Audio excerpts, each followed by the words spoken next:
যে কথাটি আমরা দর্শকরা বারবার বলে আসছি, সাকিবিয়ানরা বারবার বলে আসছি, এবং সেই কথাটা সাকিব ভাই নিজেও ভাবছে, এবং পরিচালক প্রযোজকগণ নিজেও সাকিব খানকে নিয়ে তারাও একটা চিন্তা ভাবনা করেছে যে বর্তমানে মেগাস্টার সাকিব খানের বিশাল বড় রকমের একটা কামব্যাক দরকার। আর সেই কামব্যাকটাই হতে চলেছে সাকিব খানের হাত ধরে পরিচালক মেহেদী হাসান হৃদয়ের। তবে এই সিনেমার শুটিং কবে থেকে শুরু হচ্ছে, বিশ্বস্ত সূত্র থেকে যতটুকু জানতে পেরেছি এই খবরটি আপনাদের সাথে শেয়ার করব। এবং সাকিবিয়ানরা সবাই মিলে যেটা চাচ্ছেন মেগাস্টার শাকিব খানের কাছে, এবং চলচ্চিত্র ইন্ডাস্ট্রির শিল্পী সমিতি থেকে শাকিব খানের কাছ থেকে যেটা চাওয়া হচ্ছে যে আপনি বছরে 2টা না 10 থেকে 15টা সিনেমা উপহার দিন, ইন্ডাস্ট্রিকে জাগ্রত করে তুলুন। তবে megastar Shakib Khan recent channel আয়ের একটি সাক্ষাৎকারে তিনি যেটা বলেছেন যে আমি কোয়ান্টিটি না কোয়ালিটি মেনটেন করতে চাই, বছরে একটা সিনেমা করব, সেটি হতে হবে বিশ্বমানের। একটা কমার্শিয়াল সিনেমা ইন্ডাস্ট্রিকে যেভাবে নিচের জায়গা থেকে উপরের জায়গাতে তুলতে পারে, ঠিক সেই ধারাবাহিকতা অব্যাহত রাখতেই কিন্তু মেগাস্টার শাকিব খানের এমন প্রতিশ্রুতি। তবে এই সিনেমাটি শাকিব খানের ক্যারিয়ারে বিশাল বড় রকমের একটা কামব্যাক করতে চলেছে।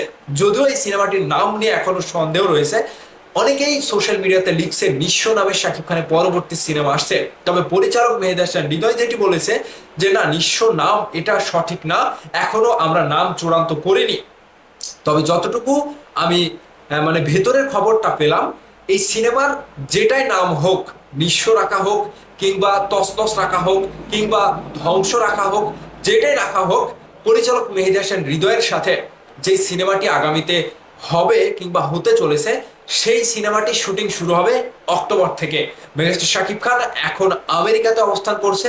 তিনি অবকাশ যাপন শেষ করে বাংলাদেশে যখন ফিরবে, ঠিক সাকিবিয়ানদের মধ্যে একটা ঈদের আনন্দ একটা বিরাজমান হবে যে সাকিব ভাই আমেরিকা থেকে ফিরেছে, মানে বিশাল বড় রকমের একটা ধামাকা আবারও শুরু হবে বাংলাদেশের সিনেমা ইন্ডাস্ট্রিতে, যেটি 2027 সালে রোজার ঈদে কিংবা যে কোনো একটা ঈদে আসার সম্ভাবনা রয়েছে। তবে বরবাদ পরবর্তী সময়ে মেগাস্টার শাকিব খানের আবারও যে সেই পরিচালক কিংবা প্রযোজকের সাথে একই প্রোডাকশন হাউস থেকে আবারও যে বিশাল বড় রকমের একটা চমক হাজির করতে যাচ্ছে আমাদের সামনে, সেটি কিন্তু আমরা বুঝতে পারছি। তবে আমাদের বিশ্বাস রয়েছে শাকিব খানের উপরে, আমাদের বিশ্বাস রয়েছে মেহেদী হাসান হৃদয়ের উপরে, আমাদের বিশ্বাস রয়েছে বরবাদের সিনেমা তৈরি করার পরে আবারও আমাদের কাছে এমন কিছু নিয়ে হাজির হবে যেটি শাকিব ভাইয়ের ক্যারিয়ারে বিশাল বড় রকমের একটা কামব্যাক আবারও ইন্ডাস্ট্রিতে হবে। কারণটা একটা রকস্টার, একটা প্রিন্স দর্শকদের মনে একটু হলেও লিড হয়েছে, দর্শকদের মনে একটু হলেও মানে অন্যরকম প্রভাব ফেলেছে।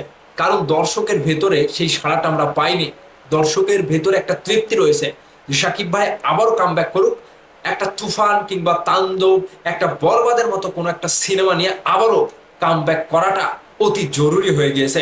শাকিব ভাই নিজেও নিজের অবস্থান থেকে সেটিও চায় যে আমি শান্ত নয়, আমি শান্ত হয়ে আর থাকতে চাই না, এবার নিঃস্ব হয়ে গেলে শাকিব ভাইকে দর্শকরা আবারও পাবে। আর এই নিঃস্বর মাধ্যমে, যদিও এই সিনেমাটির নাম এখনো চূড়ান্ত হয়নি, এই নিঃস্ব সিনেমার মাধ্যমে যদি বরবাদ পরিচালক মেহেদী হাসান হৃদয় এবং শাকিব ভাই বড় রকমের কোনো কিছু একটা দেখাতে পারে, তবে আবারও সিনেমা ইন্ডাস্ট্রি শাকিব খানকে আবারও সাদরে গ্রহণ করে, মানে সিনেমাটিকে গ্রহণ করে আবারও একটা অন্যান্য মানে আমেজের মধ্যে, বিশাল বড় রকমের আমেজের মধ্যে কিন্তু তারা উপভোগ করতে পারবে।